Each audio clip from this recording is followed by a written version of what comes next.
Assalamualaikum warahmatullahi wabarakatuh.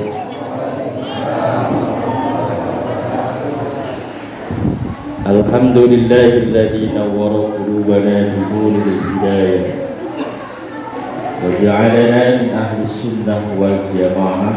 Asyhadu an la ilaha illallah wahdahu la syarika lah wa asyhadu anna Muhammadan abduhu wa rasuluhu la nabiyya ba'dahu.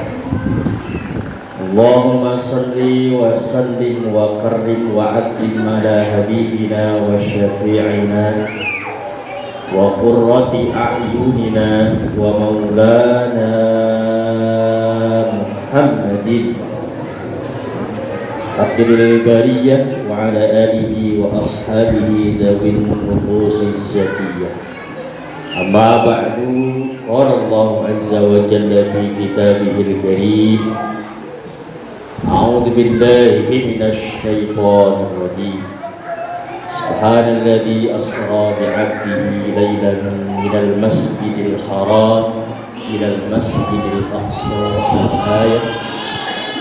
Wa qala Rasulullah sallallahu alaihi wasallam as-salatu mi'ratul mu'minin. Sadaqallahul azim wa sadaqa rasuluhun nabiyul habibul karim wa nahnu ala dhalika minasy syahidin wasyakirin walhamdulillahi rabbil alamin. Pertama yang sama-sama kita hormati kehadapan guru-guru kita yang senantiasa membimbing kita dalam urusan agama kita, seharian kita. Mudah-mudahan beliau senantiasa sehat walafiat. Bil khusus yang hadir pada malam ini Al-Mukarram Bapak Ustadz Sayyidi, Bapak Ustadz Taufikur Rahman, Bapak Ustadz Taufik Sumintang, ya.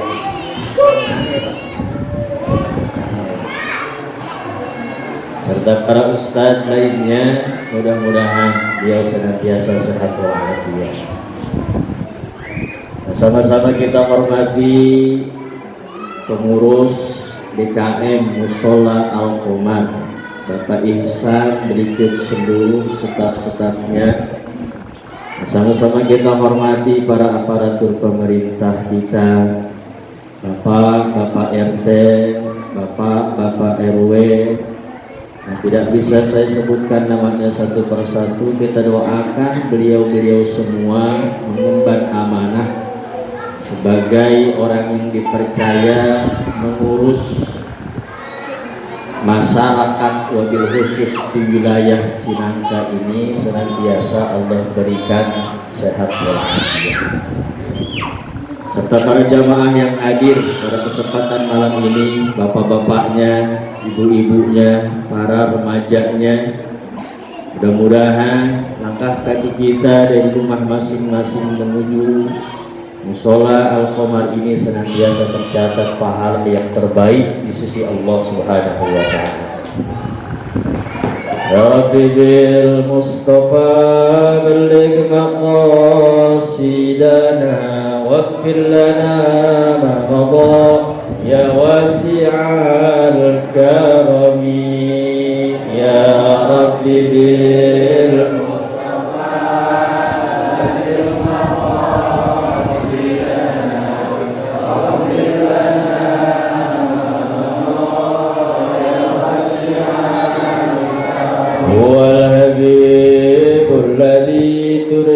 syafa'atuhu li kulli amrin minal ahwali muqtarimin.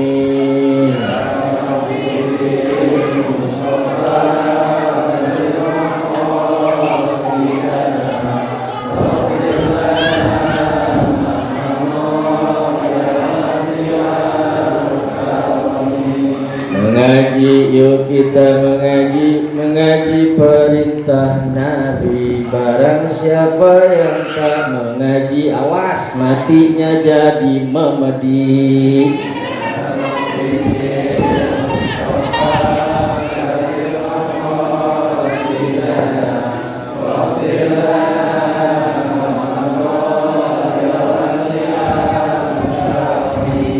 Bapak, Ibu, para jamaah rahimakumullah, suatu ketika malaikat Jibril, malaikat Israfil, malaikat Mikail, dan malaikat Israel mendapat izin dari Allah untuk bertamu, berkunjung ke rumah Rasulullah Sallallahu Alaihi Wasallam. Namanya juga Nabi, yang main ke rumahnya malaikat. Kita sekalinya ada malaikat main ke rumah kita, malaikat Israel. Nah, malaikat Jibril, malaikat Mikail, Israfil, dan Israel datang bertamu ke rumah Nabi. Kalau kata kita mah kongkok ngobrol, ngalor ngidul, sampai kemudian malaikat Jibril berkata kepada Rasulullah Sallallahu Alaihi Wasallam, ya Rasulullah, wahai Rasulullah, barang siapa dari umatmu yang senantiasa membaca sholawat, gak usah banyak, dalam sehari 10 kali saja. Berapa Pak? 10 kali saja dalam sehari. Maka kata malaikat Jibril, ana akhudhu biyadihi wa amuruhu ala sirat. Nanti pada hari kiamat begitu Allah sudah perintahkan dia meniti siratal mustaqim, menjembat siratal mustaqim, yang orang katanya ini adalah jembatan yang membentang dari mahsyar menuju surganya Allah Subhanahu wa taala. Maka kata malaikat Jibril, aku akan bimbing dia, ku pegang tangannya, ku jembatkan dia sampai ke surganya Allah Subhanahu wa taala. Karena kita Pak tadi habis baca selawat, apalagi Ustaz Taufik ini luar biasa suaranya, Masya Allah. Kayaknya kalah ada artis-artis yang ada di TV juga, apalagi yang dibacanya sholawat, luar biasa. Kata malaikat Mikail, oh saya gak mau kalah, ada asqihi bin haud. Kalau seandainya ini umatmu yang senantiasa membaca sholawat dalam sehari 10 kali saja, nanti dia haus di padang mahsyar, maka ana asqihi min haulika, aku yang akan mengambilkan minum untuk dia dari telagamu ya Rasul. Dan malaikat Israfil, oh saya juga gak mau kan, ana asjudu lillahi tabaraka wa ta'ala wa la arfa'u ra'si hatta yaghfirallahu lahu. Kalau umatmu yang senantiasa membaca salawat ini nanti ada di padang mahsyar, ketika dia disidang oleh Allah Subhanahu wa taala, dipinta pertanggungjawaban amalnya, maka aku akan bersujud kepada Allah dan aku tidak akan angkat kepalaku dari sujud sebelum Allah mengampuni dosa-dosa. Kata malaikat Israel, kalau gitu saya enggak mau kalah. Ana aqbilu ruhahu kama qabattu arwahal anbiya alaihi wassalatu wassalam. Kalau seandainya umatku yang senantiasa membaca salawat ini sudah tiba ajalnya, sudah Allah perintahkan kepadaku untuk mencabut nyawanya, maka akan aku cabut nyawanya dengan lembut selembut aku mencabut nyawanya para nabi dan para rasul. Maka kita berharap kepada Allah, mudah-mudahan wasilah kita membaca sholawat pada malam ini sudah mahalul qiyamnya serta sholawat-sholawat yang lainnya.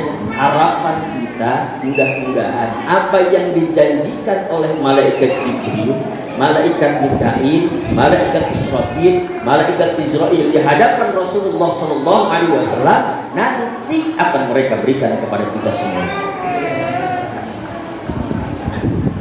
Bapak Ibu jamaah mushola Al-Qamar rahimakumullah, ini sebuah prolog saja. Kita kumpul pada malam ini diundang oleh panitia, diundang oleh DKM Al-Qamar, niatkan kita kumpul di sini pertama dalam rangka silaturahim atau silaturahmi, menyambungkan tali kasih sayang, tali persaudaraan antara bapak yang satu dengan bapak yang lainnya, antara bapak-bapak dengan ibu-ibu, anak muda dengan yang sudah sepuh, yang sudah tua, antara yang kenal dengan yang kenal, yang kenal dengan yang belum kenal.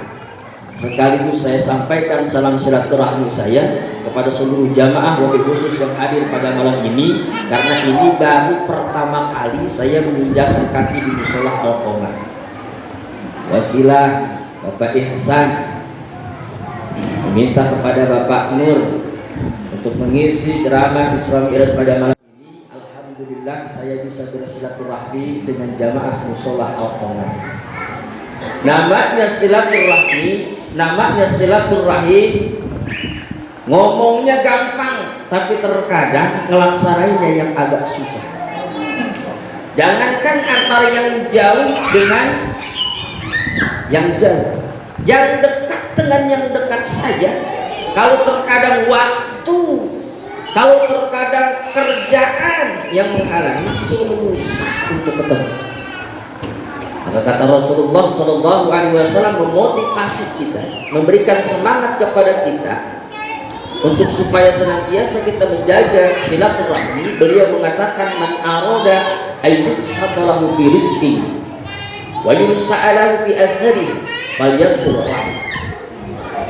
Orang yang ingin dimurahkan rezekinya oleh Allah, orang yang ingin diberkahkan umurnya oleh Allah, maka salah satu kuncinya adalah senantiasa jaga silaturahmi.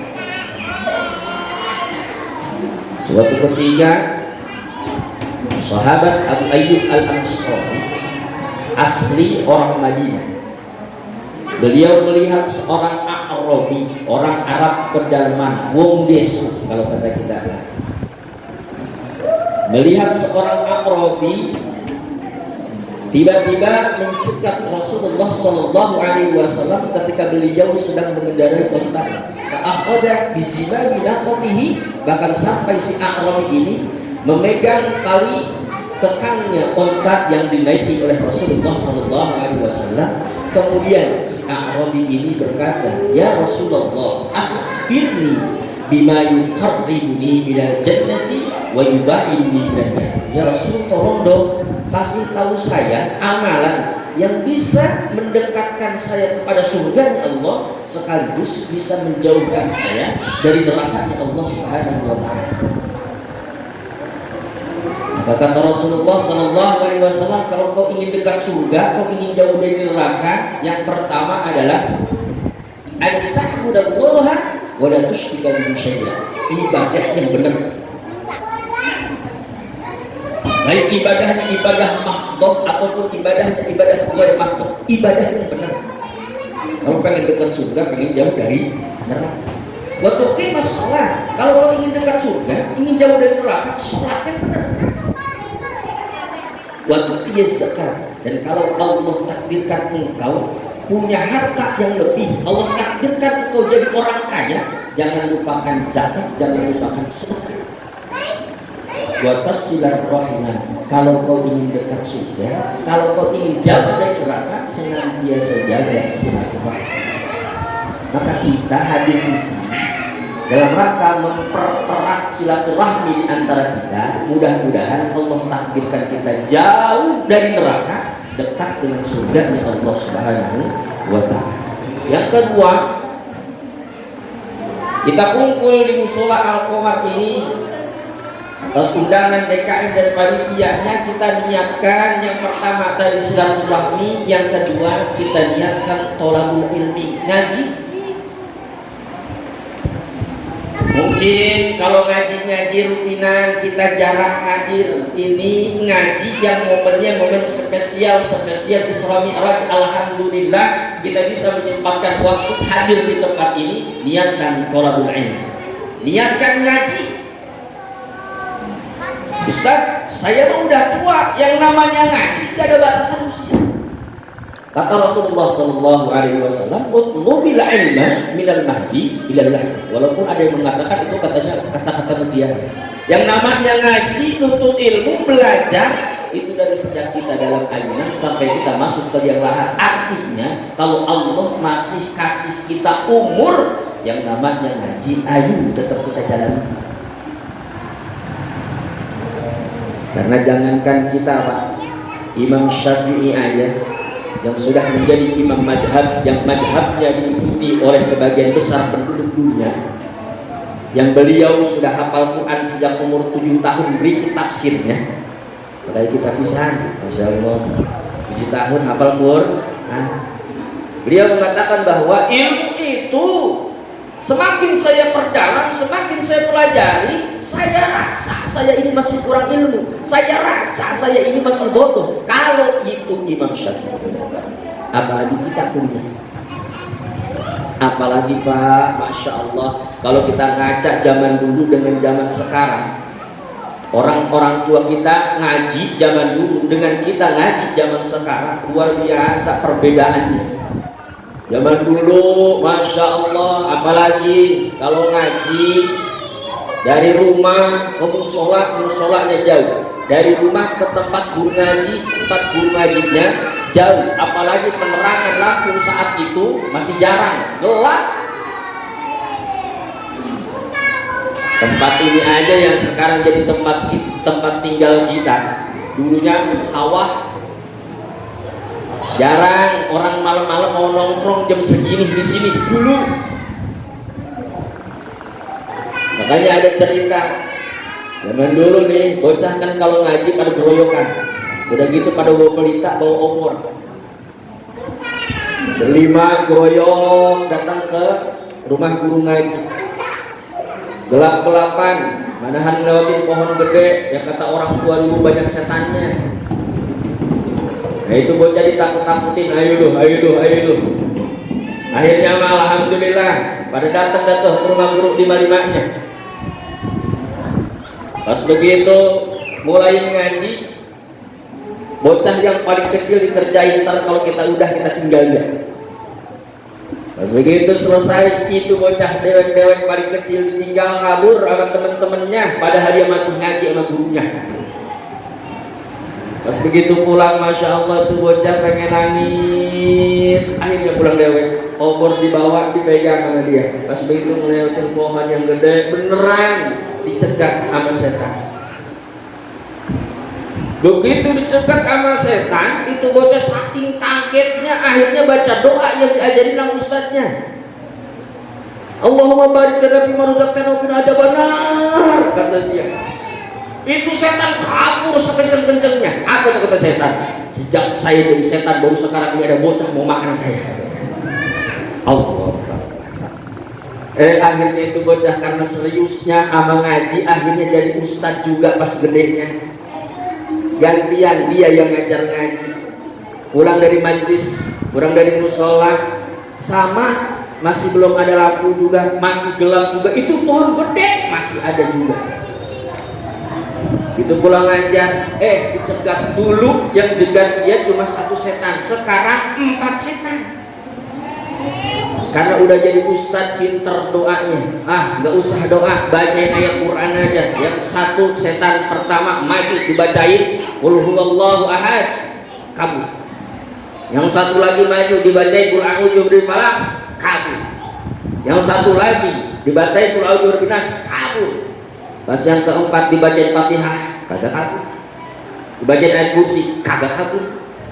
Apa dibacain potongan Al-Baqarah, kagak kabur. Akhirnya tuh setan yang 3 balik lagi, maaf Ustaz, ini mah setan budeg gitu. Ya Allah, pantas baik kagak kabur. Nah alhamdulillah, ini kita bisa ngaji sekarang di tempat ini yang dulunya sawah, dulunya kebon, terang benderang. Alasan apa lagi? Kalau seandainya kita diajak ngaji kagak mau, jalannya udah enak, musolahnya udah enak, maka kita hadir di sini pada malam ini. Alhamdulillah Allah berikan kesempatan, niatin para niat. Jangan sampai kita itu termasuk orang yang rusak agama, perusak rumah tangga orang, pelakor jelek, perusak tanaman orang jelek, perusak bangunan orang jelek, perusak harga diri orang jelek. Tapi kalau perusak agama ini lebih berbahaya. Bapak, Ibu, mohon maaf, ini saya duduk gak apa-apa ya Pak? Sebenarnya saya diri tadi rada agak geget-geget juga, geget mah belum tidur. Masya Allah ya Rabbi. Semalam pulang jam 1:30, nungguin subuh kagak tidur. Berangkat lagi pagi, Johor baru pulang. Berangkat lagi jam 1:30, asar baru pulang. Ngajar ngaji santri, maghrib berangkat lagi, barusan baru pulang, langsung kemari. Allah, doain biar sehat walafiat. Guru-guru kita juga semuanya biar sehat walafiat. Allahu Akbar, Masya Allah. Jangan sampai kita jadi perusak agama. Siapa perusak agama itu? Perusak agama itu yang pertama alladzina ya'maluna ma la ya'lamun. Ngomong lempengnya, perusak agama yang pertama orang yang beramal, yang beribadah tanpa ilmunya.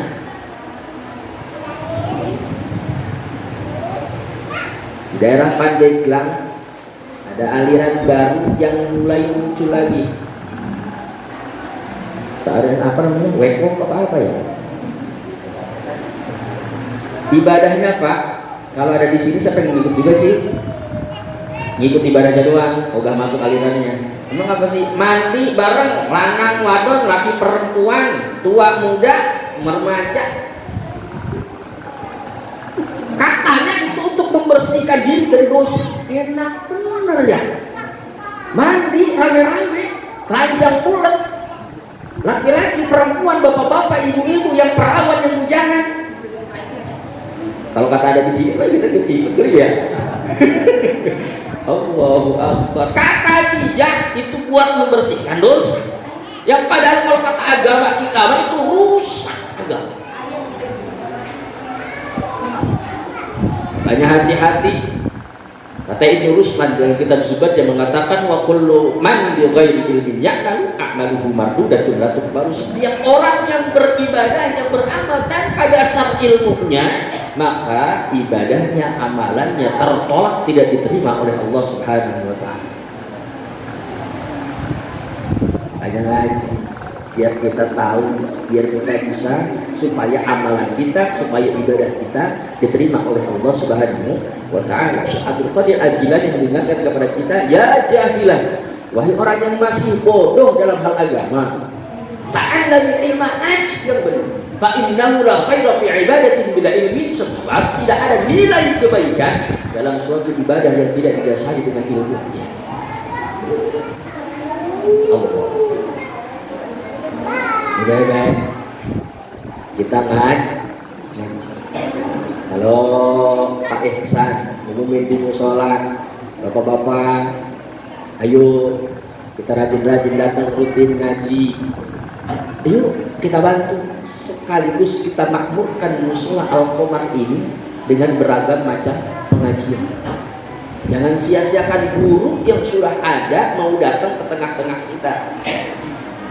Bisa jadi hari ini kita menyepelekan ilmu, beberapa tahun kemudian kita akan menyesal karena kita tidak punya ilmu. Allah. Bapak Ibu jamaah musola Al-Qamar rahimahullah. Nah ini dua saja kita niati. Terutama pada malam ini kita ngaji masalah Isra wal Mi'raj. Rasulullah Shallallahu Alaihi Wasallam menurut kitab Khulasah Nurul Yakin, saya gabungkan dengan kitab Dardir karena Syekh Ahmad Ad-Dardir mengatakan bahwa ketika tahun 10 dari kenabian Rasulullah Shallallahu Alaihi Wasallam masih dakwah periode Mekah, beliau ditinggalkan oleh dua orang yang amat sangat dicintainya, karena kedua-duanya pertama memang masih keluarga, yang kedua adalah orang yang paling membela beliau dalam berdakwah. Pertama wafat Siti Khadijah, istri tercinta beliau yang merupakan miliarder kota Mekah saat itu. Habis harta Siti Khadijah dipakai untuk membantu dakwahnya Rasulullah Sallallahu Alaihi Wasallam. Beliau wafat. Sebulan kemudian disusul wafat Abu Talib, pamannya yang mengasuh beliau sejak beliau sallallahu alaihi wasallam berusia 8 tahun semenjak kakeknya meninggal dunia. Maka Abu Talib lah paman beliau yang mengurus beliau. Kalau ada persekusi dari orang-orang kafir Quraisy, ada intimidasi, tekanan dari orang-orang kafir Quraisy, maka yang tampil paling depan membela Rasulullah sallallahu alaihi wasallam adalah Abu Talib pamannya. Maka ketika Siti Khadijah meninggal dunia, sumber dana dalam berdakwah mulai berkurang. Begitu Abu Talib meninggal dunia, yang menjadi tameng untuk menghadapi orang-orang kafir Quraisy juga sudah mulai berkurang. Maka Rasulullah sallallahu alaihi wasallam mengalami kesedihan yang luar biasa, sehingga dalam tarikh Islam, dalam sejarah Islam, tahun itu disebut dengan Am Husni, tahun kesedihan bagi Rasulullah sallallahu alaihi wasallam. Ditambah lagi, begitu Rasulullah sallallahu alaihi wasallam ditinggal wafat oleh istrinya Siti Khadijah dan pamannya Abu Talib, beliau mendapat perintah untuk berdakwah ke Taif. Yang kalau kita baca sejarahnya, ternyata niatan awal bukan hanya sekedar bukan sekedar berdakwah, tapi sekalian akan berhijrah, pindah tempat tinggal dari Mekah ke Taif. Karena sudah luar biasa tekanan yang dialami oleh Rasulullah SAW di kota Mekah. Ternyata begitu beliau datang ke Taif, sudah duluan utusan orang-orang kafir Quraisy menghasut para pengurus aparatur pemerintah di Taif untuk menolak kedatangan Rasulullah SAW. Maka dalam cerita kita tahu Rasul begitu berdakwah ke Taif bukan disambut tapi malah disambut. Maka bertambahlah kesedihan Rasulullah sallallahu alaihi wasallam sampai kemudian beliau kembali lagi ke kota Mekah. Dalam sejarah panjangnya diceritakan bahwa untuk memasuki kota Mekah tersebut sepulang dari Taif itu tidak segampang cerita yang kita dengar. Harus ada negosiasi antara Zaid bin Harithah yang pergi bersama Rasulullah ke Taif dengan para pengurus kafir Quraisy. Nah, singkat cerita, ketika awal tahun 11 dari kenabian, kalau melihat sejarah dari Khulasah Nurul Yatim, walaupun ada yang mengatakan bahwa Isra Mi'raj ini terjadi 1 tahun sebelum beliau hijrah ke Madinah, malaikat Jibril pada suatu malam ditemani oleh malaikat Mikail dan Israfil mendatangi Rasulullah sallallahu alaihi wasallam ketika beliau sedang tiduran di Hijr Ismail atau di dekat Ka'bah. Beliau diapit oleh Sayyidina Hamzah bin Abdul Muttalib dan Sayyidina Ja'far bin Abu Talib. Maka malaikat Jibril membangunkan Rasulullah sallallahu alaihi wasallam, diajaklah beliau ke pinggir sumur Jam-Jam, kemudian beliau dibelek hatinya, dibelek dadanya. Kalau kata kita mah dibedah, diambil hatinya, dibersihkan oleh malaikat Jibril. Tapi ini kejadian di luar nalar ya. Kalau saat itu untuk dijelaskan secara ilmiah mungkin tidak masuk kepada orang-orang kafir Quraisy. Kalau sekarang kita tahu ada ilmu bedah, maka kita bisa paham. Tapi karena yang membedahnya adalah malaikat, gak butuh alat bedah. Sampai kemudian setelah selesai diajaklah beliau dengan mengendarai buruk. Tadi Ustaz Taufik sudah membacakan setelah kita tahalul qiyam. Kalau yang paham itu sejarahnya Isra wal Mi'raj Rasulullah sallallahu alaihi wasallam. Diajaklah Rasulullah sallallahu alaihi wasallam dalam perjalanan yang kita sebut dengan Isra, dan kemudian diangkat ke langit yang kita sebut dengan Mi'raj. Tidak usah lengkap kita ceritakan. Salah satu poin yang akan kita bicarakan pada malam ini, ketika Rasulullah sallallahu alaihi wasallam Isra wal Mi'raj, beliau ditampakkan tamsil-tamsil, gambaran-gambaran, ibroh-ibroh yang akan dialami oleh umatnya kelak nanti di hari kiamat. Salah satu ibro, tamsil, gambaran kejadian luar biasa yang dialami oleh Rasulullah ketika beliau Isra. Beliau melewati sebuah pemakaman keluarga yang pas begitu beliau melewati makam tersebut wanginya luar biasa. Pak, kalau sekarang tengah malam kita lewat kuburan, wangi banget itu kuburan. Kira-kira kita berhenti apa kita lari? Padahal kan itu kan sekarang kuburan jalannya udah terang tuh ya, udah enak tuh. Tapi kalau seandainya tengah malam kita lagi jalan, jangankan sendiri berdua, jangankan jalan, naik motor, pas begitu lewat, wah, malah itu kuburan. Kita mah kayaknya bukan berhenti tapi lari. Tapi Rasul begitu diajak oleh malaikat Jibril Isra melewati pemakaman keluarga wangi, beliau ngajak berhenti. Nanya, ya Jibril, ini makam siapa ya? Dan malaikat Jibril menjelaskan ini adalah makamnya Siti Masyidah beserta keluarga. Kenapa bisa wangi begini ini makam? Padahal tanahnya adalah tanah biasa. Arab Saudi atau wilayah Saudi Arabia, ya tanahnya tanah mayoritas adalah pasir. Tapi wanginya luar biasa. Maka malaikat Jibril menceritakan ini Masyidah beserta keluarga. Dulunya adalah orang kepercayaan Fir'aun untuk mengurus keluarga sekat sana. Siti Masyidah dipercaya oleh Fir'aun sebagai tukang sisir anaknya, tukang dandanin anak Fir'aun kalau habis mandi. Sedangkan suami dan anak pertamanya tugasnya adalah sebagai pengawal istananya Fir'aun. Siti Masyidah punya dua anak, yang satu sudah remaja ikut kerja bareng bapaknya sebagai pengawal istana. Dan yang satunya lagi itu masih kecil, masih bayi, bahkan konon baru berumur 7 bulan. Suatu ketika Siti Masyidah tugas sebagaimana biasa. Kalau orang-orang kompleks ini, komplek Ros Madania sama Green Harmony. Kan suka ada orang yang pada kerja pagi, ada yang kerjanya kerja harian, datang ke rumah nyuci, gosok, mandiin anak-anaknya, ya kan? Ada yang begitu. Nah ini Masyidah begitu. Sampai suatu ketika, ini Siti Masyidah kerja sebagaimana biasa. Pas begitu lagi nyisirin anaknya Fir'aun, sisirnya terjatuh. Pas begitu sisirnya terjadi, spontan Siti Masyidah ngambil sisir itu sambil mengucapkan Bismillah ta'isa Fir'aun. Itu kalimat kalau kita dengar romanya biasa-biasa aja. Kenapa? Karena kita juga ngerti. Bismillah ta'isa Fir'aun.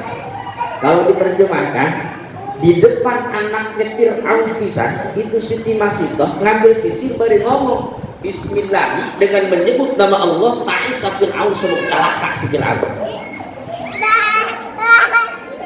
Maka spontan anaknya nanya ke Siti Masyidah,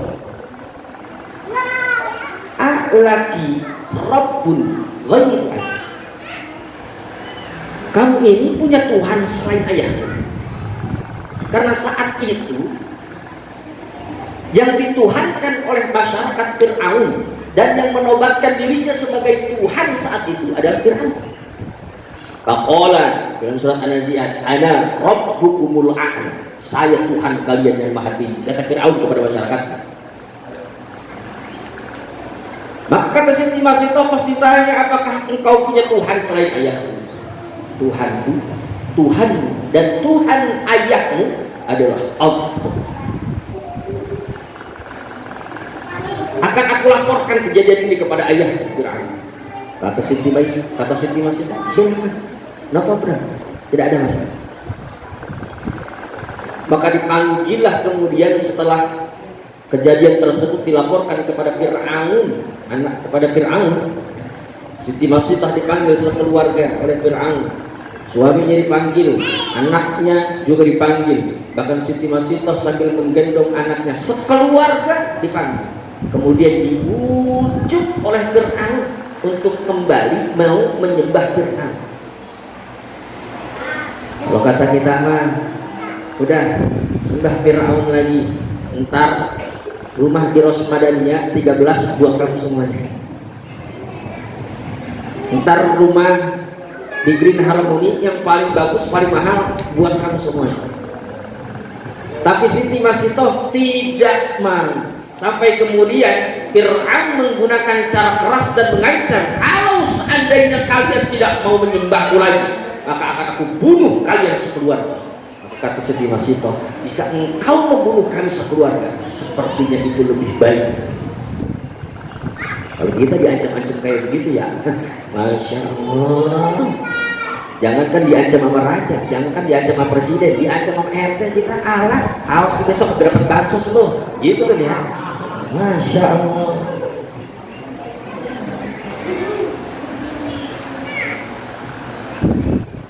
Siti Masitoh beserta keluarganya begitu kuat akidahnya, walaupun menghadapi tekanan ancaman dari Fir'aun, tetap beliau mengatakan Allah Tuhanku dan Tuhanmu. Maka begitu Siti Masitoh tidak tergoyahkan akidahnya, Fir'aun naik darah marah, menyuruh seluruh pengawalnya untuk menyiapkan wali besar diisi minyak yang dipanaskan sambil mengancam, kalau kalian tidak mau menyembahku lagi, maka kalian satu persatu akan aku ceburkan ke dalam minyak yang mendidih itu. Pak, kita jangankan minyak mendidih ya Pak, kita lagi goreng tempe nih. Ngapa itu minyak kena sama tangan kita, udah aduh. Jangankan minyaknya, sodetnya masih panas, masih panas, kena tangan kita habis goreng ikan teri, tangan kita nih kena, udah aduh. Apalagi kalau seandainya itu minyak lagi panas-panasnya, tangan kita dimasukin ke dalam penggorengan, kira-kira bagaimana rasanya? Lah ini Siti Masitoh beserta keluarganya diancam, kalau sekalian tidak mau beriman kepadamu lagi, gak mau menyembahku lagi, kalian aku ceburkan ke dalam minyak yang mendidih itu. Kata Siti Masitoh, nah, kami tetap beriman kepada Allah. Maka setelah itu Siti Masitoh diancam oleh Fir'aun dan dibuktikan Fir'aun memanggil pertama suami, maju, lihat Masitoh, aku tidak main-main dengan apa yang aku ancamkan kepada lawan, ceburkan dia. Suaminya diceburin di depan matanya pisah.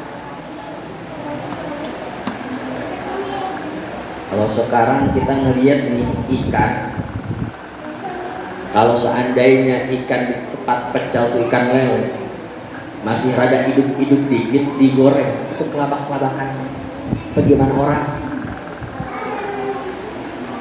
Setelah suaminya dipanggil anaknya yang sudah ABG tersebut, apa kau masih mau beriman kepada Allah? Anakku akan aku ceburkan, silahkan, kami tetap. Sampai kemudian tinggal giliran Siti Masitoh beserta anaknya yang masih 7 bulan.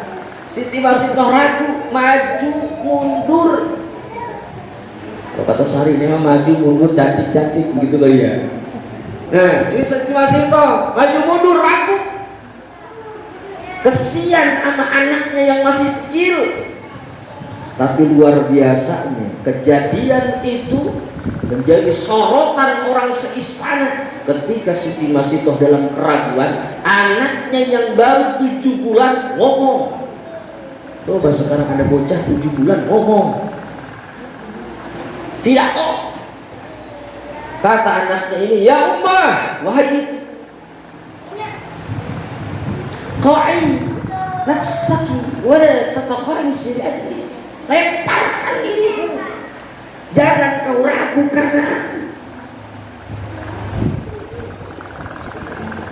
Da'ihim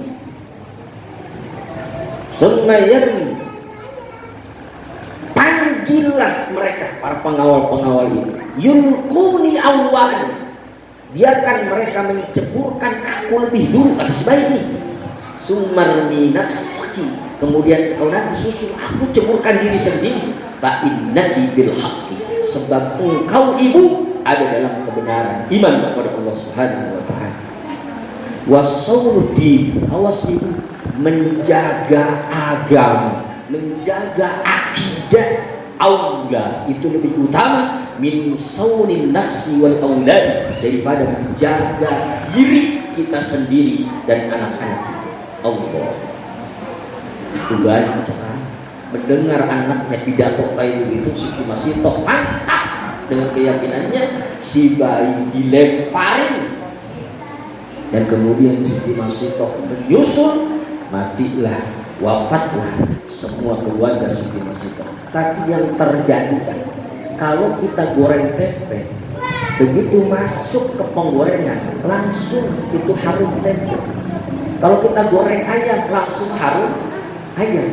Kalau kita goreng lele langsung harum lele. Ini pas Siti Masito sekeluarga digoreng, yang muncul justru harum semerbak.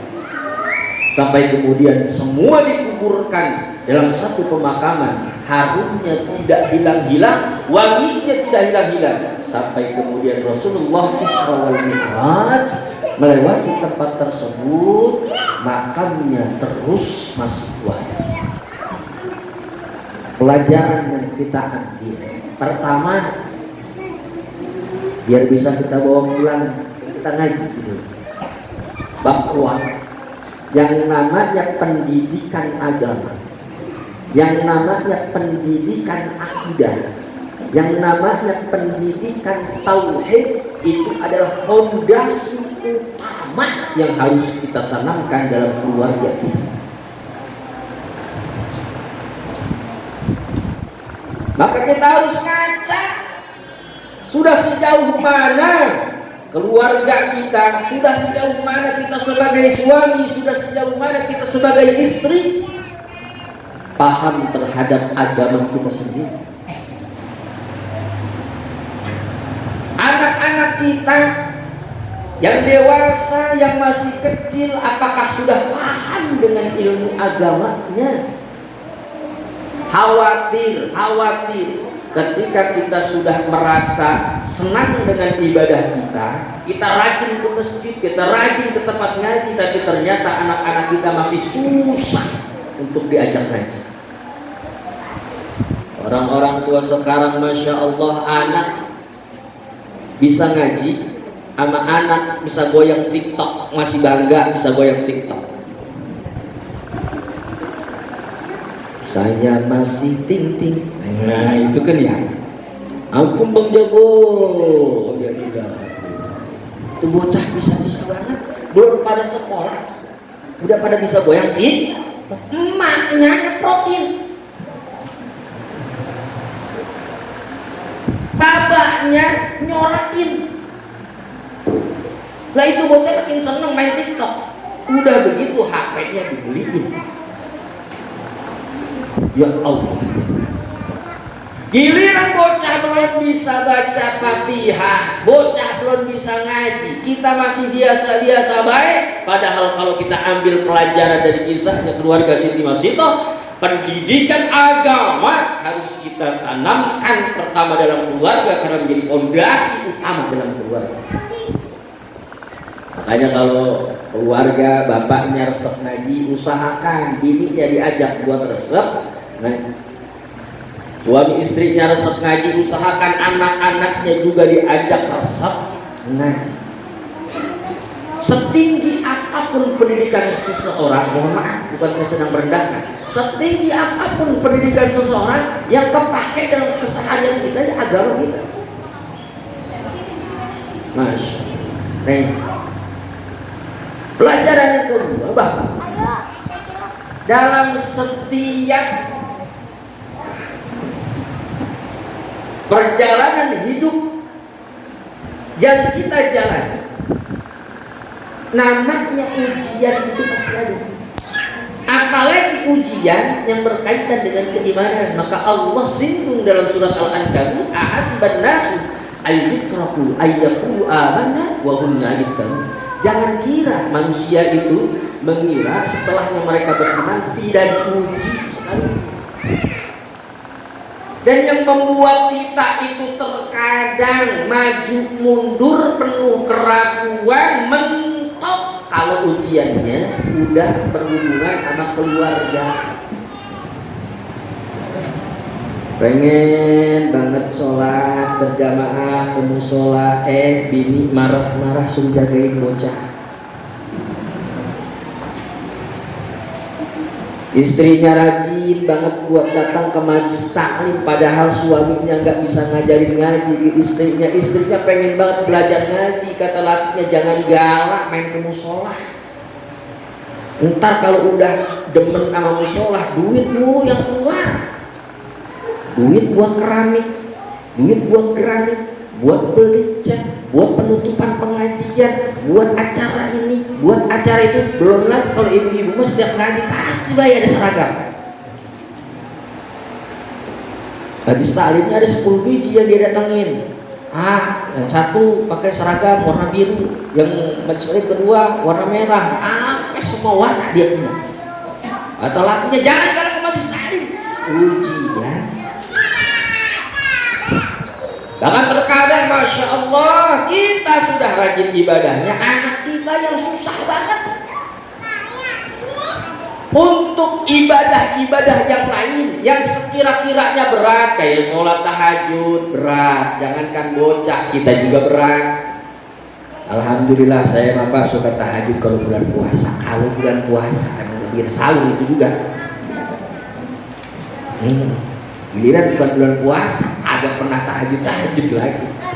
Allahu Akbar kabira. Yang penting awas, ini bakal Isra Mi'raj.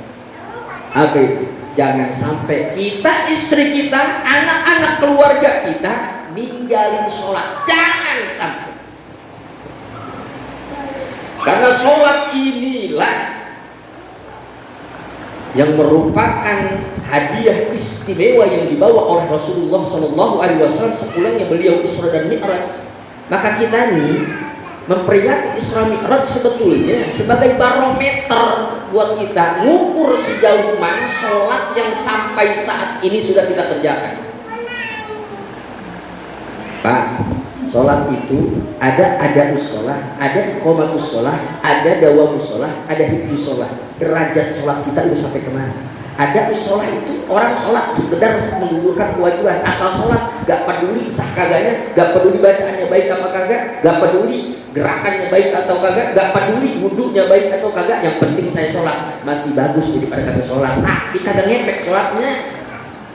Makanya ada orang yang sholat Jumat rapi banget, sendalnya jelek, pulang-pulang sendalnya bagus. Mau diambil sendal orang.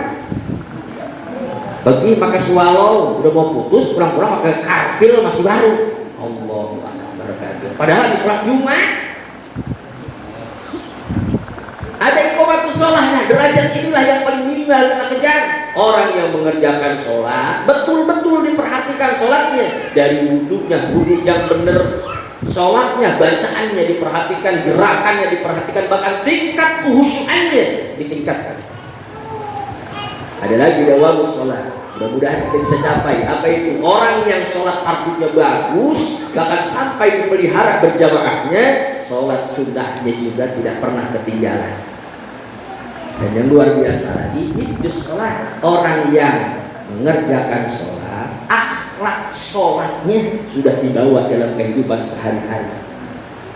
Omongannya sudah mulai dijaga, perilakunya sudah mulai dijaga, sikap-sifatnya sudah mulai dijaga, pengaruh sholatnya sudah kepada hifdzus sholat.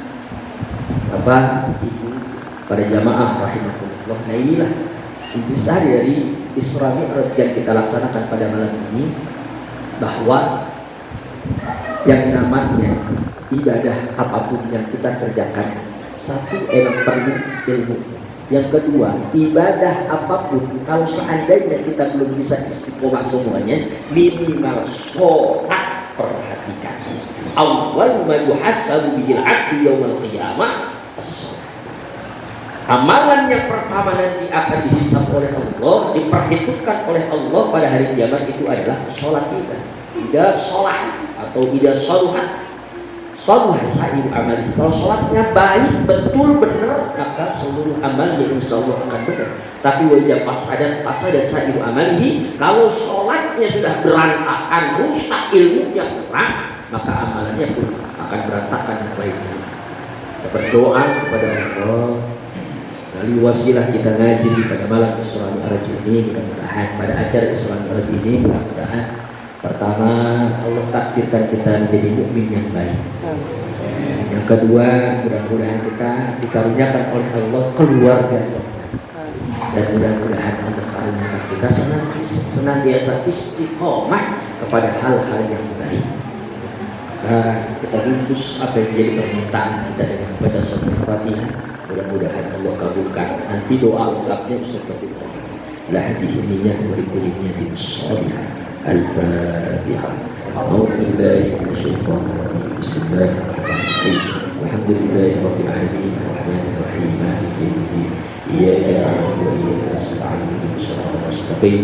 Shiratal ladzina an'amta 'alaihim ghairil maghdubi 'alaihim waladdallin.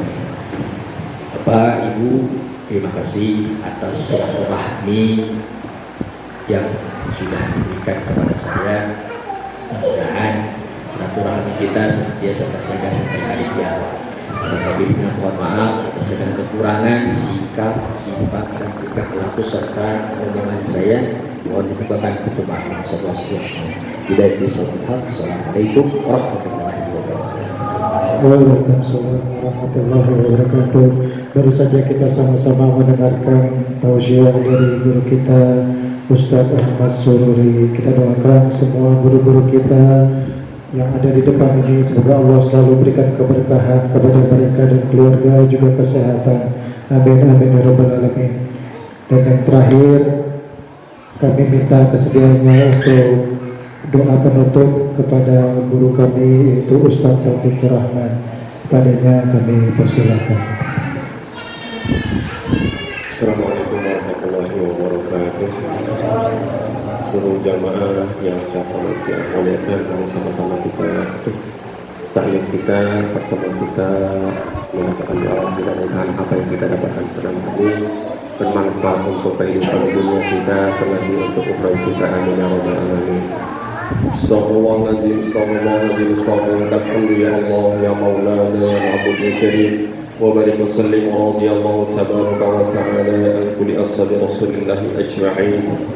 Bismillahirrahmanirrahim. Alhamdulillahi rabbil alamin. Hamdan yuwafi ni'amahu yukafi'u mazidah. Ya Rabbana lakal hamdu kama yanbaghi li jalali wajhikal karim wa li 'azimi sultanik. Allahumma shalli wa sallim ala sayyidina Muhammad wa ala sayyidina Muhammad tibbil qulubi wa dawaiha wa afiyatil abdani wa shifaiha wa nuril absari wa dhiyaiha wa ala alihi wa sahbihi wa sallim. ربنا اغفر لنا ولآبائنا ولأمهاتنا ولقراباتنا ولجدنا ولجدتنا ولمشايخنا ولجميع المسلمين والمسلمات والمؤمنين والمؤمنات الأحياء منهم والأموات. ربنا ظلمنا أنفسنا وإن لم تغفر لنا وترحمنا لنكونن من الخاسرين. ربنا وتب علينا إنك أنت التواب الرحيم. ربنا هب لنا من أزواجنا وذرياتنا قرة أعين واجعلنا للمتقين إماما. ربنا اصرف عنا عذاب جهنم إن عذابها كان غراما إنها ساءت مستقرا ومقاما. رب اجعلني مقيم الصلاة ومن ذريتي. رب اجعلني مقيم الصلاة ومن ذريتي. رب اجعلنا مقيم الصلاة ومن ذريتي. ربنا وتقبل دعاء. اللهم افتح لنا ولتلاميذنا ولأساتذتنا يا إلهنا فتوح العارفين وفقهنا وإياهم في الدين. اللهم انفعنا بما علمتنا وعلمنا ما ينفعنا وزدنا علما ينفعنا والحمد لله كل حال. توصلنا بتعليم أنت رزقنا واسعا وأنت رزقنا أمنا. اللهم لا تدع في مقامنا هذا ذنبا إلا غفرته ولا هما إلا فرجته ولا حاجة من حوجنا إلا قضيتها. اللهم اجعل حياتنا حياة العلماء وموتنا موت الشهداء. أمسينا على فطرة الإسلام وعلى كلمة الإخلاص وعلى دين نبينا محمد صلى الله عليه وسلم وعلى ملة أبينا إبراهيم حنيفا مسلما وما كان من المشركين. اللهم بك أصبحنا وبك أمسينا وبك نحيا وبك نموت وعليك نتوكل وإليك النشور. أمسينا وأمسى كل الحمد لله رب العالمين. ربنا آتنا في الدنيا حسنة وفي الآخرة حسنة وقنا عذاب النار. سبحان ربك رب العزة عما يصفون وسلام والحمد لله رب العالمين. عباد الله عباد الله حديثنا لأجل الله وكونوا عوننا لله عسى نحظى بفضل الله ويا أبطال ويا أنجاد ويا سادات ويا أحباب وأنتم يا أولي الألباب تعالوا وانصروا لله. سألناكم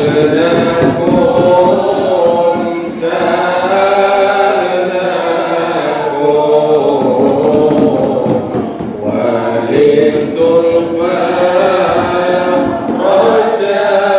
رجوناكم وفي أمر قصدناكم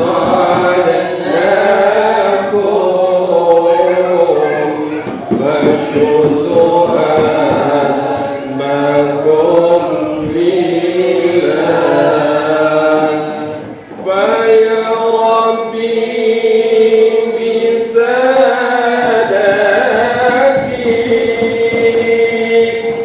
تحقق لي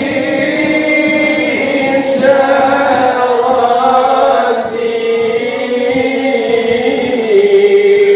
عسى تأتي بشارتي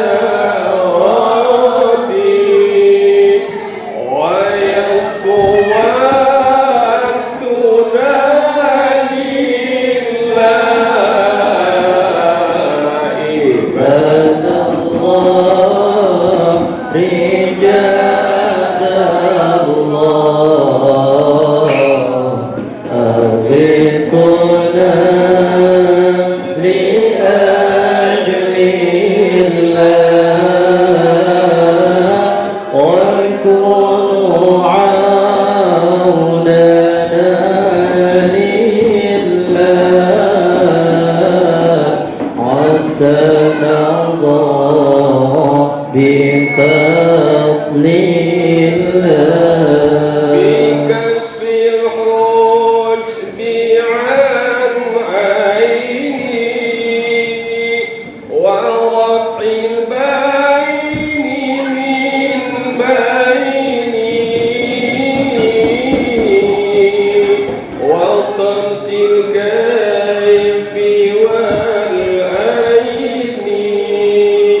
بنور الوجه يا الله.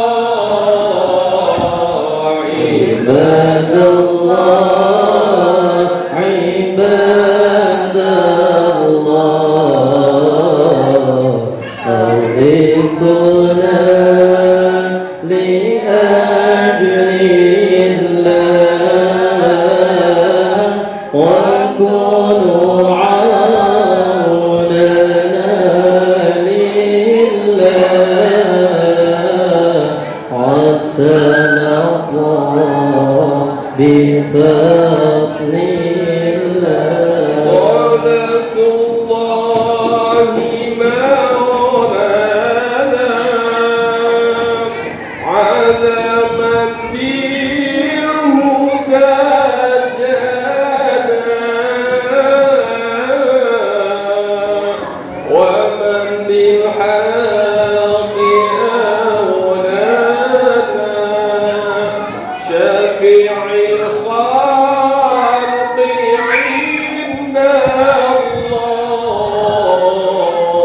عباد الله عباد الله أغثنا لأهل الله